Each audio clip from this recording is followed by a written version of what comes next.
عثمان۔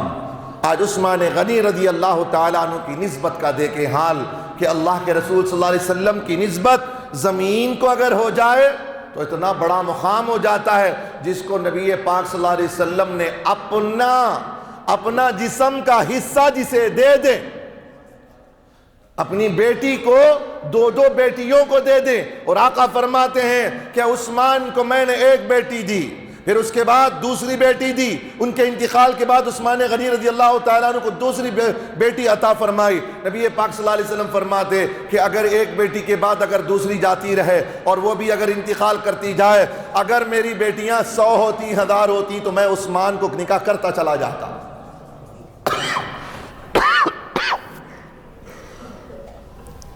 اب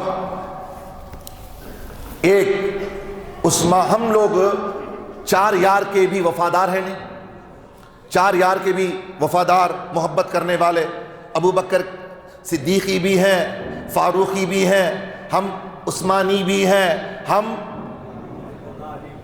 مولا علی کے چاہنے والے حیدری بھی ہیں۔ ہمارے پاس ہر طرح کے رشتے ہیں، کوئی بولے تم کیا ہو، قادری بھی بولو تو کبھی بول دو صدیقی بھی ہیں، کبھی بولو ہم کیا ہیں، فاروقی بھی ہیں۔ ہم اگر پوچھے کوئی ہم سے تو کہو کہ ہم صدیقی ہیں، ہم فاروقی ہیں، ہم عثمانی ہیں، ہم کیا ہیں، حیدری ہیں۔ ہم چاروں یار برحق ہیں۔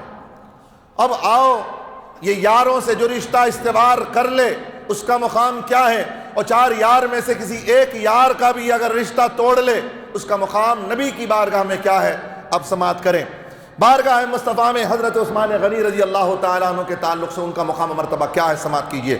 عن جابر رضی اللہ تعالیٰ عنہ قال اتي رسول الله صلى الله عليه وسلم بجنازة رجل ليصلي عليه فلم يصلي عليه فقيل يا رسول الله صلى الله عليه وسلم ما رأيناك تركت الصلاة على أحد قبل هذا قال إنه كان يبغض عثمان فأبغضه الله رواه الترمذي۔ حضرت جابر رضی اللہ تعالیٰ عنہ اس کے راوی ہیں، فرماتے ہیں کہ نبی پاک صلی اللہ علیہ وسلم کی خدمت میں ایک جنازہ لایا گیا، توجہ کہ ایک جنازہ لایا گیا۔ نبی پاک صلی اللہ علیہ وسلم نے رجل لیصلی علیہ، تاکہ اس کے جنازے کی نماز نبی پڑھائیں، نبی پاک صلی اللہ علیہ وسلم کی بارگاہ میں لایا گیا اس لیے کہ نبی صلی اللہ علیہ وسلم ان کی نماز جنازہ پڑھائیں۔ تو فلم یصلی علیہ، تو نبی پاک صلی اللہ علیہ وسلم نے اس پر نماز نہیں پڑھائی، نماز جنازہ نبی نے نہیں پڑھائی۔ اور راوی کہتے ہیں عرض کیا گیا یا رسول اللہ صلی اللہ علیہ وسلم ما رأیناک، ہم نے کبھی آپ کو ایسا کرتے ہوئے نہیں دیکھا ہے کہ آپ کے سامنے جنازہ لایا گیا ہو اور آپ نے منع کر دیا ہو، ہم نے نہیں دیکھا۔ ما رأیناک ترکت الصلاة علی احد قبل هذا، اس سے پہلے کبھی ہم نے آپ کو ایسا ترک کرتے ہوئے، جنازے کو چھوڑتے ہوئے ہم نے نہیں دیکھا۔ کیا بات ہے، کیا بات ہے یا رسول اللہ صلی اللہ علیہ وسلم، گزارش کیا، ریکویسٹ کیا۔ تو قال رسول اللہ صلی اللہ علیہ وسلم، تو نبی پاک صلی اللہ علیہ وسلم نے ارشاد فرمایا، توجہ کے ساتھ سماعت کرو، فرماتے انہو کان یبغض عثمان فابغضہ اللہ، فرماتے ہیں صلی اللہ علیہ وسلم یہ شخص عثمان سے بغض رکھتا تھا، یا عثمان سے بغض رکھتا تھا، تو لہذا اللہ تعالیٰ نے بھی اسے اپنی رحمت سے دور کر دیا ہے۔ جو عثمان سے بغض رکھے، جو عثمان سے بغض رکھے، جو عثمان سے عدو رکھے، دشمنی رکھے، ان کو نہ چاہے، اللہ تبارک و تعالیٰ اسے اپنی رحمت سے دور کر دیتا ہے۔ اور نبی امام الانبیاء اور رحمت للعالمین ہو کر کے کسی کی نماز جنازہ کو ترک کرے، نہیں، ممکن ہی نہیں ہے، لیکن آقا فرماتے ہیں لیکن میں ایسا کروں گا اس لیے کہ اس نے عثمان سے بغض رکھا تھا۔ جو میرے عثمان سے بغض رکھتا ہے اللہ بھی اس سے دشمنی کرتا ہے، اللہ بھی اسے پسند نہیں کرتا۔ جسے عثمان پسند نہ کرے، جسے عثمان پسند نہ کرے، اسے اللہ بھی پسند نہیں کرتا ہے، اور جو عثمان کو پسند نہ کرے اللہ اسے پسند نہیں کرتا۔ جو عثمان کو پسند نہ کرے اللہ کیا نہیں کرتا ہے، اسے پسند نہیں فرماتا ہے۔ ایک اور حدیث پاک ہے عن ابن عمر رضی اللہ تعالیٰ عنہ قال ان رسول اللہ صلی اللہ علیہ وسلم قام یعنی یوم بدر فقال ان عثمان انطلق في حاجة الله وحاجة رسول الله صلى الله عليه وسلم وإني أبايع له فضرب له رسول الله صلى الله عليه وسلم بسهم ولم يضرب لأحد غاب غيره. رواہ ابو داود. حضرت عبداللہ بن عمر رضی اللہ تعالیٰ عنہ اس کے راوی ہیں، وہ بیان کرتے ہیں کہ بے شک نبی پاک صلی اللہ علیہ وسلم بدر والے دن قیام فرماتے ہوئے کھڑے ہو گئے. نبی پاک صلی اللہ علیہ وسلم بدر کے دن، جنگ بدر کا واقعہ آپ کو معلوم ہوگا. نبی پاک صلی اللہ علیہ وسلم نے بدر کے دن کھڑے ہو کر ارشاد فرمایا بے شک عثمان اللہ کی اتباع اور اس کے رسول صلی اللہ علیہ وسلم کی اتباع میں، اس کے کام میں مصروف ہے. کون؟ عثمان غنی رضی اللہ تعالیٰ عنہ. بے شک میں اس کی طرف سے بیعت کرتا ہوں. نبی پاک صلی اللہ علیہ وسلم فرماتے ہیں میں اس کی طرف سے بیعت کرتا ہوں. اور نبی پاک صلی اللہ علیہ وسلم نے مال غنیمت میں بھی حضرت عثمان غنی رضی اللہ تعالیٰ عنہ کا حصہ بدر میں جو حصہ ملا تھا مال غنیمت کا، حضرت عثمان غنی رضی اللہ تعالیٰ عنہ کو عطا فرمایا. اور ان کے علاوہ جو کوئی اس دن غائب رہے، بدر کے دن غائب رہے، مال غنیمت میں سے ان کو حصہ نہیں دیا گیا. نبی پاک صلی اللہ علیہ وسلم کا حضرت عثمان غنی رضی اللہ تعالیٰ عنہ کا اپنی طرف سے بیعت کرنا. میں آگے اس تعلق سے کچھ جملے کہنے جا رہا ہوں گا انشاءاللہ تعالی، غور سے سماعت کیجئے گا. کہ ایک تو یہاں بدر میں ارشاد فرمایا، کہاں؟ بدر والے دن. اب آگے حضرت عثمان غنی رضی اللہ تعالیٰ عنہ سے کس قدر محبت ہے، اور ان کی حیا کے تعلق سے عثمان غنی رضی اللہ تعالیٰ عنہ کے عظمت و رفعت کو دیکھیے کہ نبی پاک صلی اللہ علیہ وسلم نے ان کے حیا کے تعلق سے کیا ارشاد فرمایا. ان عائشہ رضی اللہ تعالیٰ عنہ قالت کان رسول اللہ صلی اللہ علیہ وسلم مضطجعا فی بیتی کاشفا عن فخذیہ او ساقیہ فاستأذن ابو بکر فأذن له وهو على تلك الحال فتحدث ثم استأذن عمر فأذن له وهو كذلك فتحدث ثم استأذن عثمان فجلس رسول الله صلى الله عليه وسلم وسوى ثيابه. قال محمد ولا أقول ذلك في يوم واحد. فدخل فتحدث فلما خرج قالت عائشة رضي الله تعالى عنه دخل أبو بكر فلم تهتش له ولم تبادله ثم دخل عمر فلم تهتش له ولم تبادله ثم دخل عثمان فجلست وثويته ثيابك فقال ألا أستحي من رجل تستحي منه الملائكة. رواه مسلم وابن حبان. حضرت اماں عائشہ صدیقہ جب بھی اماں عائشہ کا نام لینا تو ذرا دل سے خوشی سے ذرا مسکرا دیجیے گا، اس لیے کہ ہماری ماں کا تذکرہ ہو رہا ہے. اور دیکھیں ہمارا رشتہ کیسے مومنوں کا رشتہ نبی کی بیوی سے ہو گیا ہے. ہماری ماں ہے وہ جو انبیاء کی بیوی ہے. کیا مائیں ہمیں کل قیامت میں چھوڑ دیں گی اپنی اولادوں کو؟ شفاعت مصطفیٰ تو برحق ہے، وہ ہوگا ہی، لیکن کیا اس بات کا ہمیں انکار ہے کہ ہماری مائیں ازواج مطہرات جو امہات المؤمنین ہیں ہمیں بھول جائیں گی؟ ہمیں جنہیں یاد کر کے کہا کرتے تھے دنیا میں امہات المؤمنین، ہماری مائیں، ہماری ماں اماں عائشہ، ہماری ماں خدیجہ الکبریٰ، کیا ہمیں اماں عائشہ بھول جائیں گی؟ نہیں بھولیں گی. اسی لیے جب بھی اماں عائشہ کا نام آئے نا تو اپنے چہرے کو ذرا مسکراہٹ والا چہرہ بنا دیجئے گا، اس لیے کہ ماں ہماری ہیں، دل خوشی سے مالا مال ہو جائے. اما عائشہ صدیقہ رضی اللہ تعالیٰ عنہ فرماتی ہیں کان رسول اللہ صلی اللہ علیہ وسلم مضطجعا، یعنی فرماتے ہیں کہ ایک دن رسول پاک صلی اللہ علیہ وسلم اپنے گھر میں بستر پر لیٹے ہوئے تھے، اسی حالت میں کہ آقا سرکار دو عالم صلی اللہ علیہ وسلم آرام کر رہے تھے. اسی حالت میں کہ آپ کے پنڈلی بولتے ہیں ٹخنے کے نیچے گھٹنا، جیسے آپ لوگ گڑگا بولتے ہیں نا، گڑگا ٹخنا ہے ٹخنے سے یہ گڑگا بولتے ہیں نا، گھٹنے کے نیچے والا جو حصہ ہے اس کے پیچھے جو گوشت ہے نا، وہ جو گوشت کا حصہ ہے اس کو مطلب پنڈلی. کیا ہے؟ پنڈلی. آقا صلی اللہ علیہ وسلم کے پنڈلی مبارک جو ہے وہ وہاں سے کپڑے ہٹے ہوئے تھے، پنڈلی مبارک کے اوپر سے کپڑا ہٹا ہوا تھا. اور ایک روایت میں ہے کہ پنڈلیوں کے اوپر گھٹنوں تک آقا صلی اللہ علیہ وسلم کا کپڑا تھا.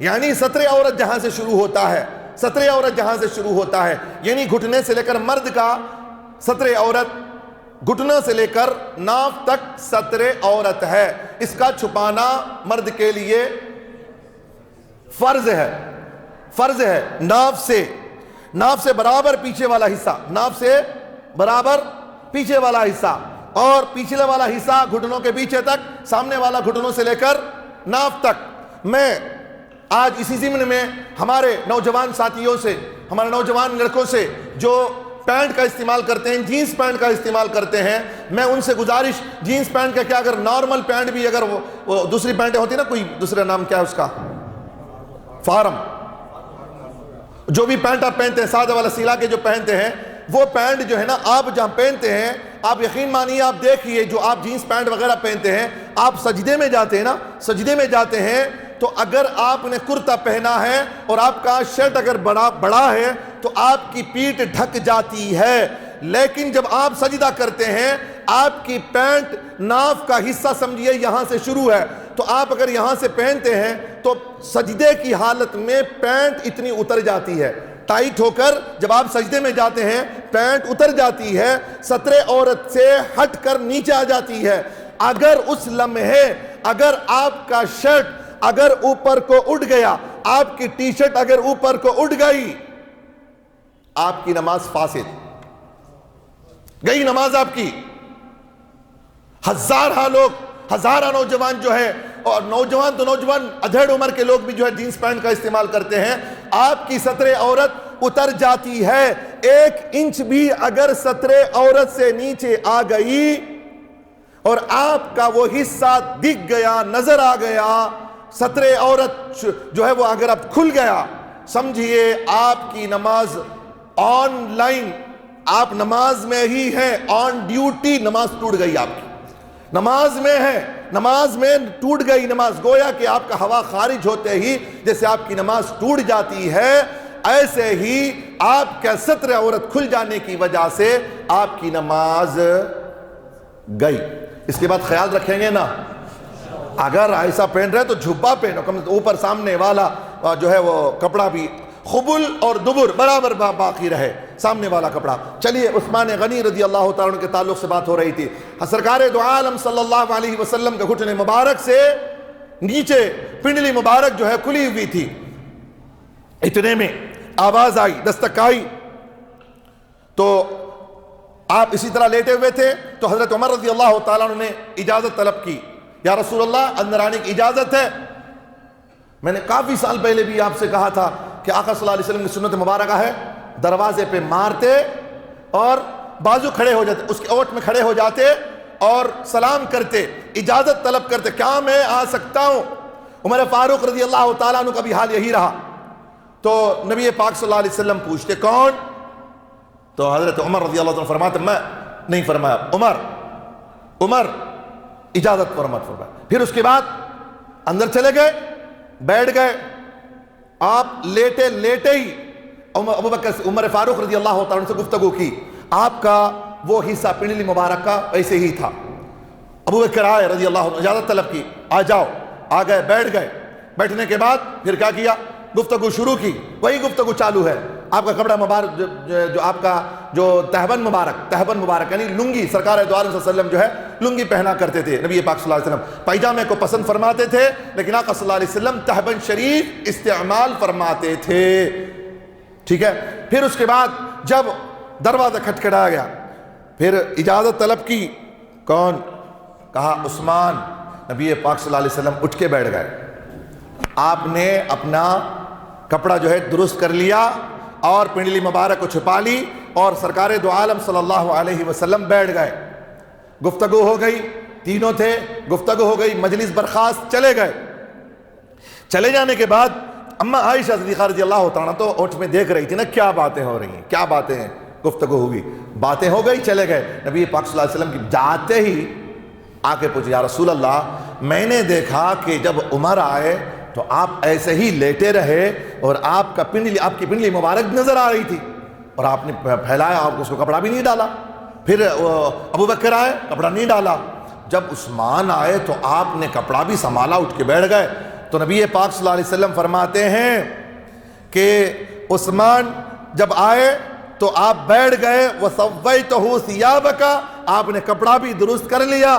تو فرماتے ہیں نبی پاک صلی اللہ علیہ وسلم، الا استحئی من رجل تستحئی منہ الملائکہ، کیا میں اس شخص سے حیا نہ کروں جس سے ملائکہ بھی حیا کرتے ہیں، جس سے فرشتے بھی حیا کرتے ہوں، کیا میں اس سے حیا نہ کروں؟ عائشہ، عثمان وہ ہے جس سے فرشتے بھی حیا کرتے ہیں، جس سے فرشتے بھی حیا کرتے ہیں. اب سماعت کیجئے بیعت رضوان، بیعت ہاتھ. اب دست عثمان کا سنیں گے. آج میرا دل بھی جو ہے بڑا ایسا بیان کرنے سے پہلے میں نے جب اس کو پڑھا حدیث کو تو پھر ایک دل میں خوشی اور حسرت بڑی پیدا عثمان غنی رضی اللہ عنہ کے تعلق سے کہ میں بھی اپنے آپ کو عثمانی کہوں. بڑی حسرت ہوئی بات یہ ہے. بیعت رضوان نے سنا، بیعت رضوان کے تعلق سے آپ نے بھی سنا ہے. حدیث پاک تو آپ نے سنائی ہے، میں آپ کو ایک مختصر حدیث سنا دیتا ہوں. ان انس ابن مالک، ایک حدیث ہے بہت بڑی حدیث ہے. میں ایک دوسری حدیث سناتا ہوں جس کو ابو عیسیٰ نے روایت کیا ہے. انس ابن مالک رضی اللہ تعالیٰ عنہ، انہوں نے لکھا ہے، حضرت انس اس کے راوی ہیں. انس ابن مالک رضی اللہ تعالیٰ عنہ قال لما امر رسول اللہ صلی اللہ علیہ وسلم ببعیت الرضوان كان عثمان بن عفان رضی اللہ تعالیٰ عنہ رسول اللہ صلی اللہ علیہ وسلم الى اہل مکہ قال فبايع الناس قال فقال رسول الله صلى الله عليه وسلم ان عثمان في حاجة الله وحاجة رسوله فضربا بإحدى يديه على الأخرى فكانت يد رسول الله صلى الله عليه وسلم لعثمان خيرا من أيديهم لأنفسهم رواه الترمذي. سبحان اللہ.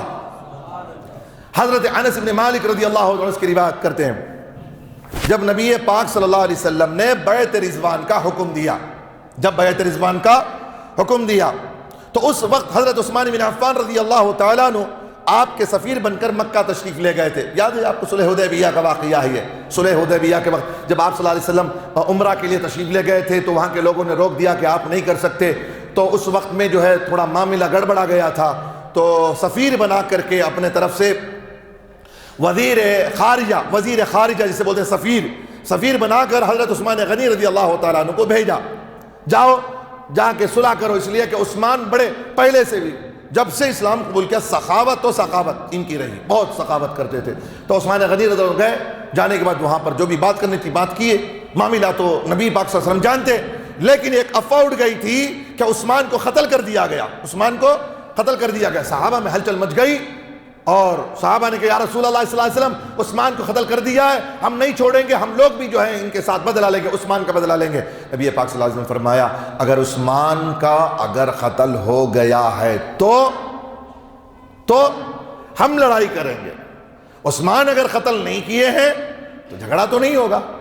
اب نبی پاک صلی اللہ علیہ وسلم فرمایا ٹھیک ہے ایک کام کرو، عہد کرو میرے ہاتھ پر ایک بیعت کرو. پہلے سے بیعت ہے، پھر بیعت کراتے سرکار دو عالم صلی اللہ علیہ وسلم بیعت رضوان میں.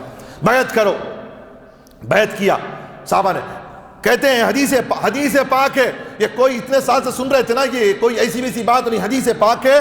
ان عثمان فی حاجت اللہ و حاجت رسولہ.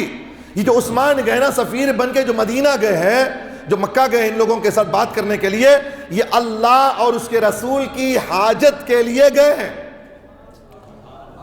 ان عثمان فی حاجت اللہ و حاجت رسولہ، اس کے رسول کی حاجت کے لیے گئے ہیں. تو فضرب باحدى يديه على الاخرى. نبی پاک صلی اللہ علیہ وسلم فرماتے ہیں یہ ہاتھ اللہ کا ہاتھ ہے،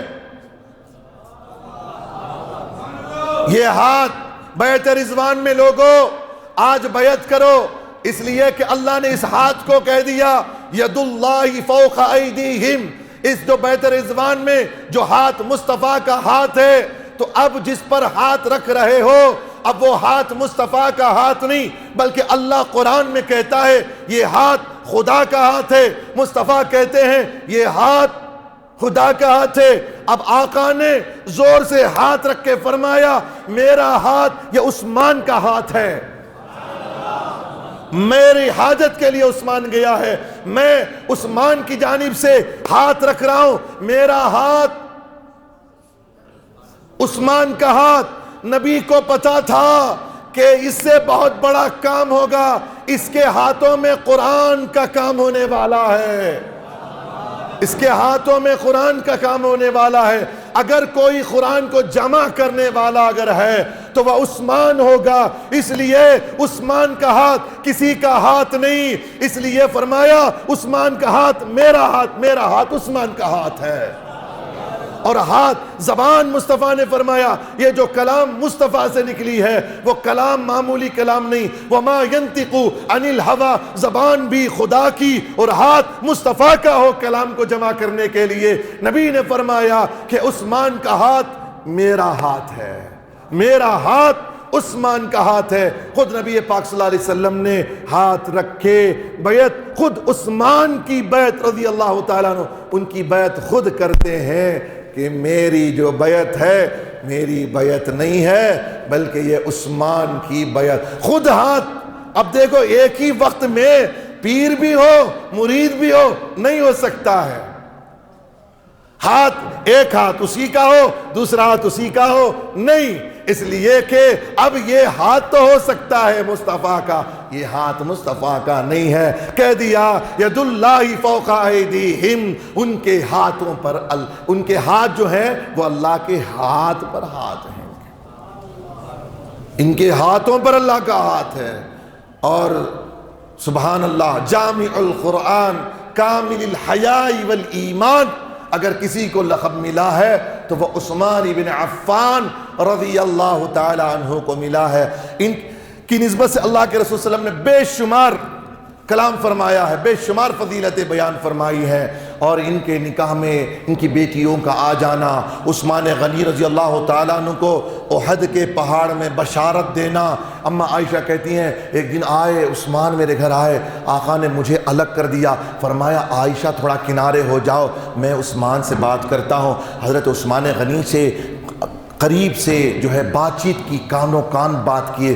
آقا دو جہاں صلی اللہ علیہ وسلم نے جب جو ہے بات ان کے کانوں میں تنہائی میں کی تو دیکھا کہ حضرت عثمان غنی رضی اللہ تعالیٰ عنہ کا چہرہ متغیر ہو گیا۔ نبی پاک صلی اللہ علیہ وسلم نے جو بات کہی تھی جب متغیر ہوا تو اماں عائشہ فرماتی ہیں کہ وہ دن بیان فرماتے ہیں جس دن عثمان غنی رضی اللہ تعالیٰ عنہ کی شہادت ہوئی تھی، جس دن محاصرہ کر لیا گیا تھا، ان کے گھر کو گھیر لیا گیا تھا، جس وقت عثمان غنی رضی اللہ تعالیٰ عنہ کو شہید کیا گیا، اس وقت عثمان غنی رضی اللہ تعالیٰ عنہ نے فرمایا تھا کہ جو کان میں میرے نبی نے فرمایا تھا آج ہی کی وصیت فرمائی تھی۔ جس دن اماں عائشہ کو ہٹا کے جس دن مجھے وصیت کی تھی، کان میں جو بات کہی تھی وہ آج کے دن کی وصیت کی تھی۔ فرمایا ایک دن ایسا آئے گا، ایسا فتنہ پرور زمانہ آئے گا، ایسے وقت میں میرے عثمان مضبوطی سے رہنا، صبر کرنا۔ حضرت عثمان غنی صبر کرتے رہے، وہ دن آیا کہ حضرت عثمان غنی رضی اللہ تعالیٰ عنہ کو شہید کر دیا گیا۔ انا للہ و انا الیہ راجعون۔ اور عثمان غنی کی جب رضی اللہ عنہ کی جب شہادت ہوئی، قرآن پاک پڑھ رہے تھے اور قرآن جیسے حملہ کرنے آئے تو قرآن کھلا ہوا تھا۔ اب حضرت عثمان غنی پر جب وار کیا تو ان کے خون کا چھینٹا قرآن پاک پر پڑا تھا، قرآن پر عثمان غنی رضی اللہ عنہ کا چھینٹا خون کا پڑا اس پر۔ خیر بہرحال یہ باتیں رہی، یہ شان عثمان غنی ہے، اور سب کو جو فضیلت ملی ہے نسبت مصطفیٰ کی وجہ سے ہو گئے نا۔ نسبت مصطفیٰ سمجھ میں آ گئی۔ عثمان کو غنی کر دیا، ابو بکر کو صدیق کر دیا، عمر کو فاروق کر دیا، عثمان کو غنی کر دیا، علی کو حیدر کر دیا، سب کو کچھ نہ کچھ کیا۔ کس کی وجہ سے؟ نسبت کی وجہ سے۔ امتیو ہم بھی انہی سے نسبت رکھتے ہیں، ہم کو بھی انشاءاللہ کل قیامت میں مقام و مرتبہ ضرور ملے گا۔ نسبت مصطفیٰ قائم رکھو، نسبت مصطفیٰ سے جیو، نسبت مصطفیٰ میں